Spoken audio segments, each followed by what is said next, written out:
I'm Manila Sargent. I'm an astronomer from Caltech. It's been my privilege to observe on Mauna Kea over a number of years, although I haven't done so recently. What I'm here to do is tell you very quickly some of the excitement that the scientists who want to build the TMT feel. So let me begin by addressing the question of what is the 30-meter telescope. And basically it's a telescope whose primary mirror, that is the mirror where that collects the most of the light, is 30 meters across. It's going to be composed of 492 segments under computer control. These 492 segments will be controlled so that the telescope surface is always smooth. It looks like a smooth monolithic telescope, no matter the angle that the telescope is pointing at. It will be accompanied by, from the get-go, a sophisticated, as it says, adaptive optics system.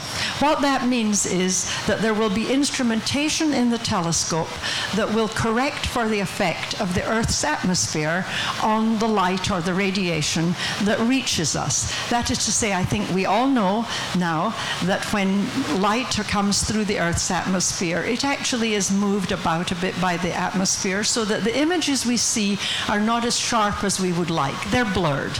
Adaptive optics improves that, and I'll show you an example. Of course, putting a telescope in space improves that too, and so one of the comparisons I'll show you is what the 30-meter will do with respect to, say, Hubble. But the fact is that the 30-meter telescope will actually collect 9 times more light than the Keck's, than today's largest telescopes, and the images with adaptive optics that it will obtain are going to be 10 to 12 times sharper than the images that you get from Hubble.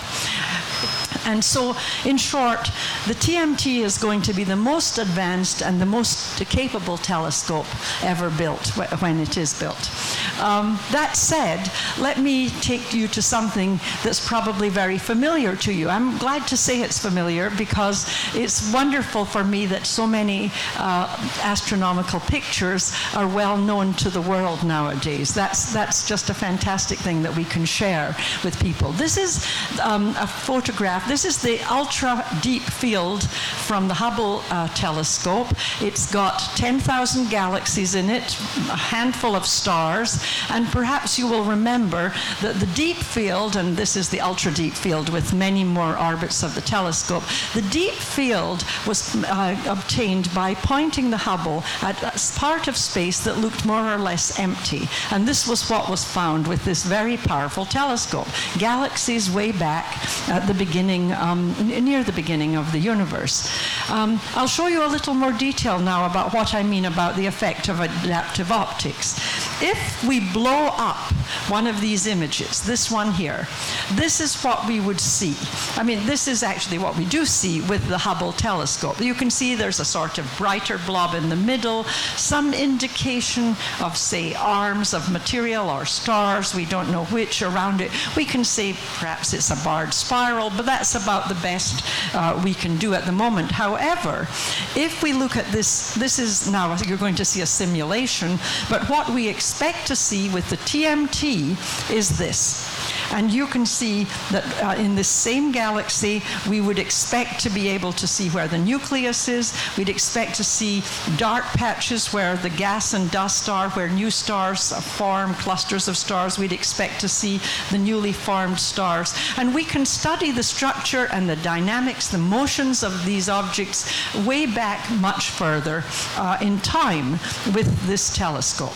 So if we look at this image that I have, you have in the poster behind, you can see that there are different areas which in fact represent different epochs since the Big Bang. And by that I mean here it says we're looking back to 13.7 billion years. That means in fact that of course we're looking, if light could reach us from here, which actually at this point it can't, it would take 13.7 billion light years to reach us. And so in fact with the TMT we'll we'll actually be able to get round about this region here, very close to where the first stars and galaxies formed, about 4 million years after the Big Bang.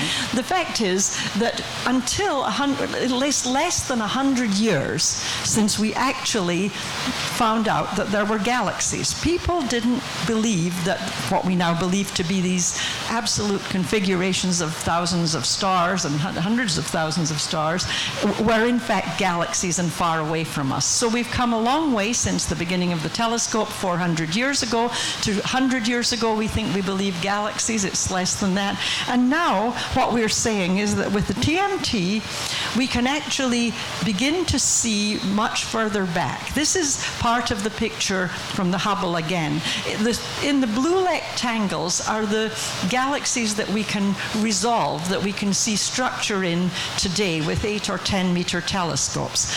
These little teeny blobs with red circles around them will appear, we believe, to us. We'll be able to see structure like these spirals, like this odd blob, in galaxies much further back in time. And that really will give us a handle on the beginnings of stars and galaxies.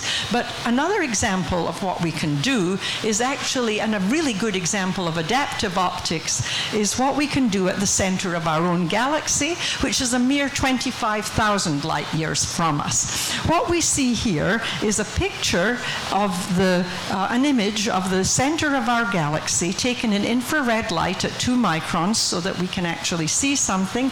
And you can see there are fairly blobby. Are they stars? Are they many stars? What are they at the center of the galaxy? And if we blew up this area here, you can see we see nothing at all. Now, adaptive optics has been added to the Keck as a capability since it was built, and that's why it isn't quite as effective, or at least it couldn't be quite as effective as perhaps we'll expect with the TMT. But look at what you can see. You can see when you use adaptive optics many, many more individual stars, and moreover in this area you can see a good 10 of them at least. And what you can do, even more importantly, is that you can measure over a period of years how these stars are moving. This is an image taken by my colleague Andrea Ghez and her group at UCLA, and here are the orbits of these stars that they have found. You can see them still moving here. As a result of this, we can see that at the center of the galaxy there's a black hole of about 4 million times the mass of the sun. We'll be able to actually, with TMT, find about 100 stars that we can use to actually find many more details of the particular structure of the black hole at the center of our galaxy. And in addition, we'll be able to look for black holes probably in nearby galaxies and try to understand what their role is in galaxy evolution. So that's a pretty exciting thing for us to do. And finally, one other thing that of course is a bit closer to my heart because it's what I've always worked on is the searching for other solar systems. And here you see an image of a star with material around it. This is not something that anybody has imaged, but it is actually a model that explains how a solar system might form by Doug Lynn and his colleague at UC Santa Cruz. You can see this represents dust and gas moving around the star. Then there's a gap in this structure, and here there's more dust and gas. Now, in fact, this is kind of like a pancake with a hole in the middle. It's not, and this is like what we thought the solar system might have been, say, 4.5 million years ago when it was just forming planets. This little red dot here represents a possible planet which would prevent the gas and dust from falling into this particular regime. With the TMT, we'll be able to look at infrared wavelengths at structures like this, and a typical structure that we perhaps might look at is something, of course, we'll probably look close by, about 500 light years away, but if we can go a little further and look at Orion, we might see examples of of this proplid, a protoplanetary disk, where you can see the light from the star coming out here, but we see no light around here because a disk of material that's black and keeps all the light away from us is surrounding it.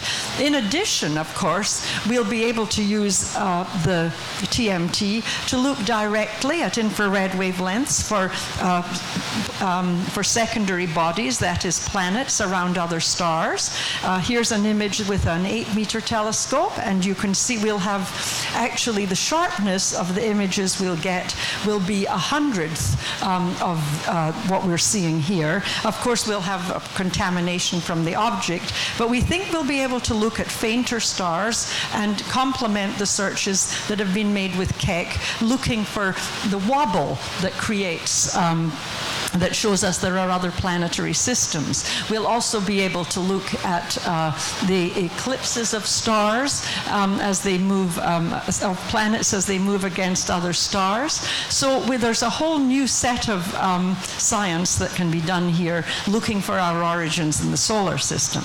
Now, what I've done here is try to just tell you in a very whirlwind way the kind of science, or some of the kinds of science we would like to do. There is really a lot more. I'm very excited about it, as are my colleagues. But that's actually not the thing that I completely want to be excited about.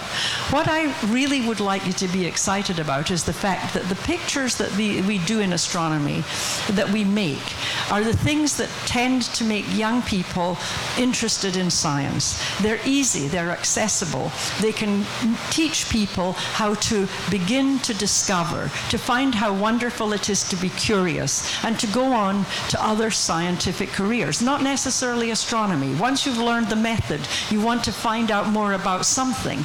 And that's something that I think we could certainly bring very easily and make use of it on this island. I think that we are together, as I say, in this, on a voyage of discovery. It's what I thought about was the voyages that brought you all here, or that brought me here when I looked at the stars on Mauna Kea.